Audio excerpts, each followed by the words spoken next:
The United Nations signs off on something happening in your city. It's a big deal. Two women built something here that caught their eye, and it started with an idea they couldn't find anywhere else.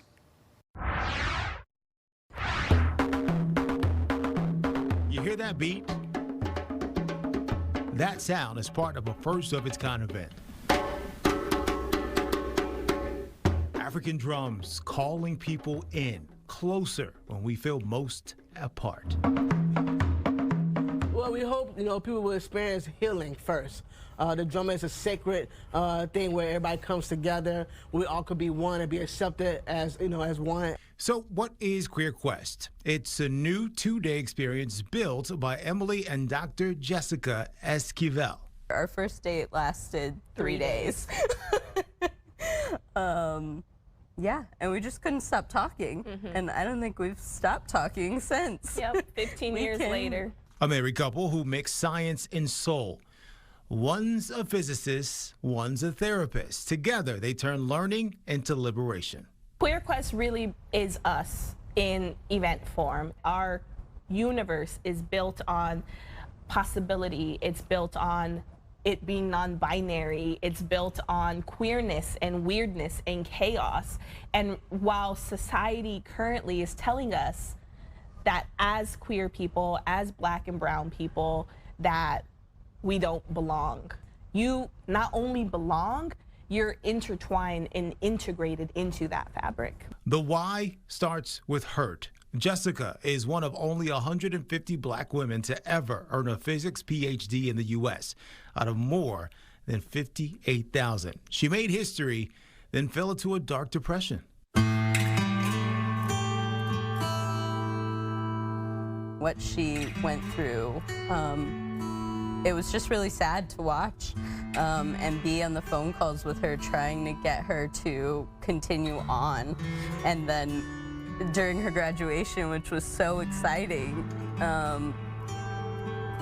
just her being kind of blank and not really being able to engage. Many of folks that are marginalized in this field get this huge accomplishment and fall into, it's called depression after PhD, because of how isolating the journey is. Emily saw the same lack of representation in mental health. Therapy is helpful, but it's not a one-size-fits-all. It doesn't have to be this white, westernized, standard model. There are other ways of healing. That is the turn. They stopped waiting for a seat and built the table. When funds ran low, Chicago stepped up. Queer Quest would not have happened if it weren't for the community members and the organizations that said, yeah, no, I see this, we need this, let's do it. Now it's global. The United Nations agency UNESCO recognized Queer Quest as part of its International Year of Quantum 2025. That's a worldwide honor given to projects using science to lift humanity. Queer Quest is the only one centering Black, brown, and queer people. It's a huge deal. We were in shock when we got the notice that we had been accepted to be recognized by them. And it's happening in Chicago. Center on Halsted, the Midwest's largest LGBTQ community hub.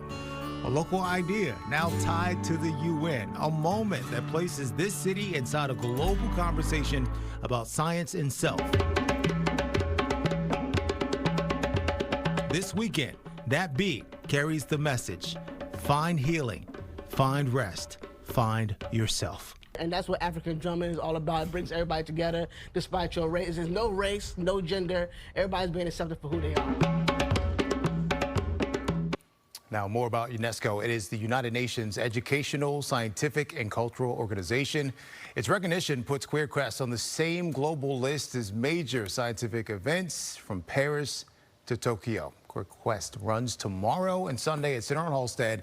Inside, you'll find a quantum escape room from the University of Illinois, hammocks and tea from a Black queer women-owned tea shop in Chicago, talks from scientists, therapists, and healers leading new ways to learn and rest, and also different performers like the African drummers. The founders say you don't need to know physics to show up, just curiosity and a lot of heart.